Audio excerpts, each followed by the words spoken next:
Hello everyone. You're about to hear a short synopsis of the film Wrecking Machine. Enjoy watching. Mark Kerr makes his first professional mixed martial arts appearance. He faces a hulking man weighing over 150 kilograms. A former wrestler, Mark immediately goes to the ground, knocking his opponent down and beating him with knees. His first victory was followed by more, and that same evening, having defeated a ton of opponents, Mark won the championship belt. At home, Mark got mad at his girlfriend, Dawn, because she made his protein shake incorrectly. She used the wrong milk and didn't add enough bananas. And she's paying the cat on the couch, and it's very expensive. But Dawn still heard his words of gratitude. No, thank you. Even though you got the wrong milk, you didn't know it. The girl supports Mark in everything and in everything, including at the gym. Mark is seriously addicted to the opioids his doctor prescribes for him. They were supposed to help the fighter cope with the pain after fights, but, as often happens, the patient began abusing substances. Kerr arrived in Japan to compete in the Pride Championship. For some reason, he was paid much less this time, and the organization no longer signs contracts. Mark Coleman also arrived. This legendary fighter is both a friend and an adversary, and Kerr's first coach. Before the fight, he bought several souvenirs for Dawn. Today, he will face a top puncher, Ukrainian Igor Vovchancheny. Kerr admitted to a journalist that he has never lost in his career and has no idea what he would do if he did. The rules were amended before the fight. Biting, eye pokes, headbutts, and knees on the ground are now prohibited. Vovchancheny asked for a translator whether it was permissible to hit an opponent face up in this way, and received a positive response. Dawn also flew to Japan. The girl wanted to surprise her boyfriend, but both the trainer and he were displeased. "Are you high? What's wrong with you? That strange look." "Oh, that's it." Mark pulled away from the girl. He wanted to focus on the fight. And he didn't care that Dawn had flown halfway around him. It was time to enter the ring. Tonight, the fighter and the pure puncher would face off. A crucial matchup. Judging by the circumstances, Mark should win the fight. Mark had never faced such a dangerous opponent as Igor Vovchanchyn. The fighters entered the ring and greeted each other. After taking a punch in the face, Mark picked up his opponent and threw him to the mat, but he couldn't get his hands on him. Unlike Igor, who landed a couple of punches on the feet, another attempt at ground combat ended in failure for Mark. Vovchan began crushing his skull with powerful knees to the head. Mark was knocked out. The man stood up and started to complain, saying that such blows were prohibited by the rules. Upset, Kerr immediately left the arena and found the organizer. "Bad referee, Vovchanchyn." Boom to the head. The referee didn't stop it. A foul to the head. And he didn't give it. Boom, yes, I'll talk to him twice. The Japanese promised to look into it. It seems this event broke Mark. Now he can't find a piece. The man returned to the locker room and burst into tears. Coleman consoles his friend. At least he wasn't injured. He'll recover in a couple of weeks. Igor is a real beast. Yes, exactly. You can't take that away. Yes. Downier tries to console Mark. The girl told Coleman that he looked strange and didn't take the fight seriously. For the past few weeks, Mark has been drinking and partying. And it seems he never thought he could lose. And I didn't believe it either. The organizer told Kerr that the fight would be counted as a no decision. So, on paper, Mark didn't lose. The man was still upset and started lashing out at Dawn, saying she didn't understand how important all of this was to him. Vovchanchyn came over to support his colleague. After the fight, he needed 4 stitches in his eyebrow, and his knee was a little sore. He'd hit Mark so hard in the head. He asked Dawn to take a picture of them. She agreed, tears in her eyes. Getting hold of opioids in Japan isn't easy. He can't get them without a prescription. The man was offered a weaker equivalent. "Thanks, would you like some?" "No, they're handing them out to everyone." Mark continues to act rather aloof.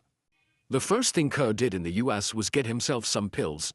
He asked the doctor to prescribe him something stronger. Mark even woke up early to take them. Now he's sitting in front of the TV like a zombie. Dawn is upset because Mark promised to quit. You don't even hide them anymore. That crap of yours is scattered all over the bathroom. So what? Dawn doesn't recognize Mark anymore, but he lost. So what? It's time to accept it. These words struck Kerr right in the heart. He put the plate on the table, smashed the door to pieces, and went to the kitchen to eat. Respect me like a man. I love you, my big, strong man. One day, Dawn called Coleman. She was hysterical. Mark had fallen to the floor and wasn't moving. It looked like he'd overdosed. Coleman promised to fly out on the next flight and talk to his friend. Kerr was in the hospital and looked really bad.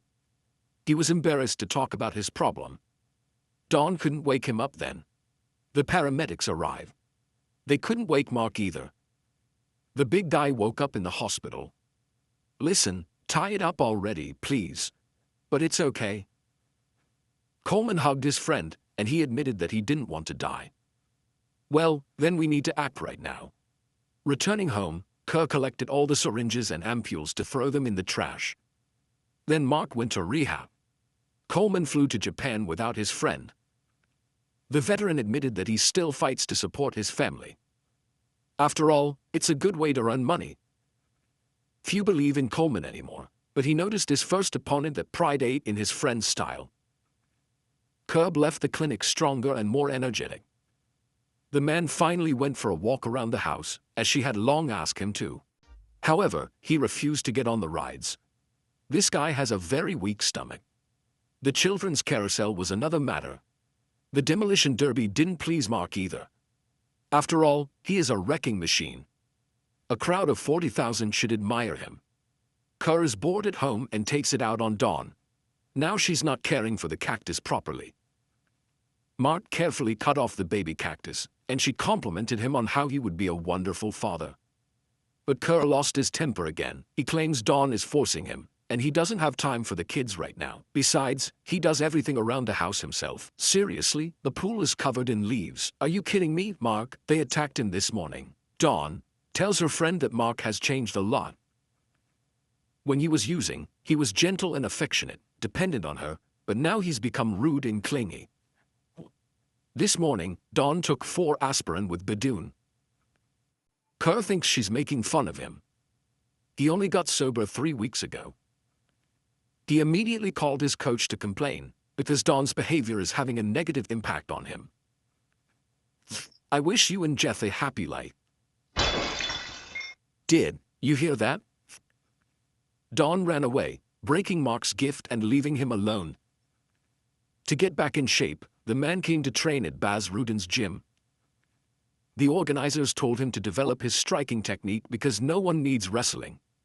Everyone wants to see knockouts. During his very first training session, the bald specialist drove Mark to the brink of exhaustion. However, during the second, Bob developed a severe tendon pain. The excruciating pain would continue for another hour and a half. Mark rummaged through his old supplies and found a painkiller. After the injection, the pain was gone within 5 seconds. However, Bob admitted he felt like a vegetable.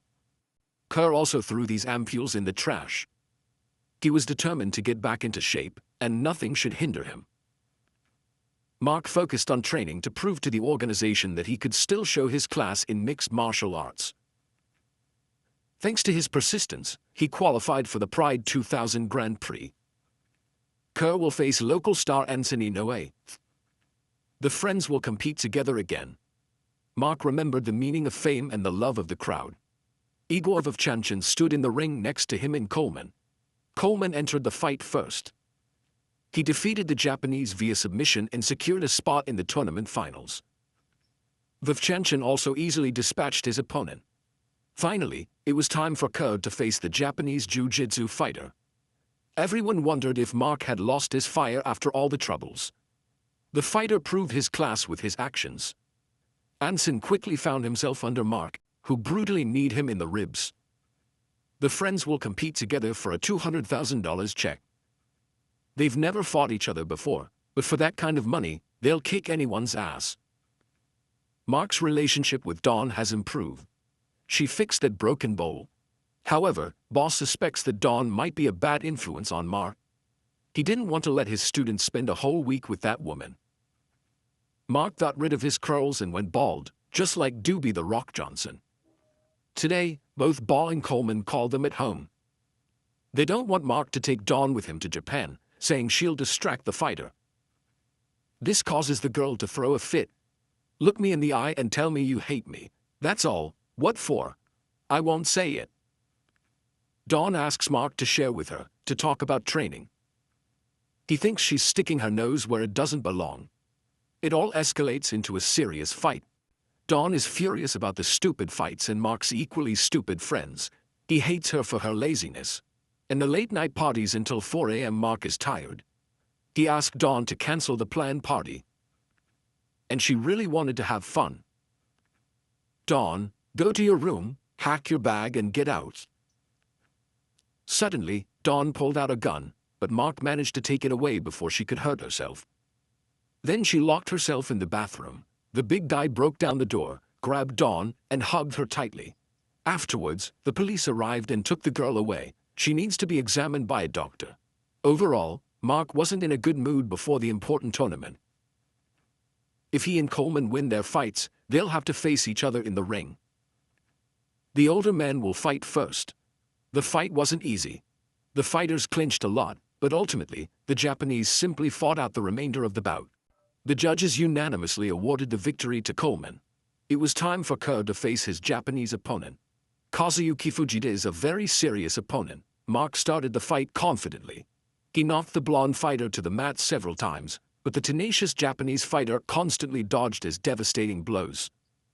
Once, he kneed Mark in the head on the ground, which, as we remember, is a violation. The fight dragged on, and Kerr became exhausted. He literally froze in place and began taking one blow after another. Ultimately, Fujita defeated the American and advanced. Baz Rutten asked Mark to get up and escorted him to the doctor to have his wound stitched up. I couldn't move, like I was dead. Coleman came to support his friend. It turned out Fujita had also dropped out with a knee injury, so Coleman was immediately sent to the final round. A gift from Mark. There he would face Igor Vovichenkny. Would he be able to avenge his friend? Igor started confidently, but eventually found himself in that same face-up position on mat, and Coleman used his knees. Vovichenkny had no choice but to submit, meaning Mark Coleman became the Pride 2000 Grand Prix champion. Meanwhile, Kerr was getting stitches for a cut chin. The tens of thousands of people applauded him, and he didn't win the championship belt and $200,000. But the fighter is still happy for his friend. We flash forward to 2025, where we see a 50-year-old Mark shopping at a supermarket. Mark and Dawn got married 10 days after that defeat. They were married for 6 years and had a son. Mark retired in 2009. See you later.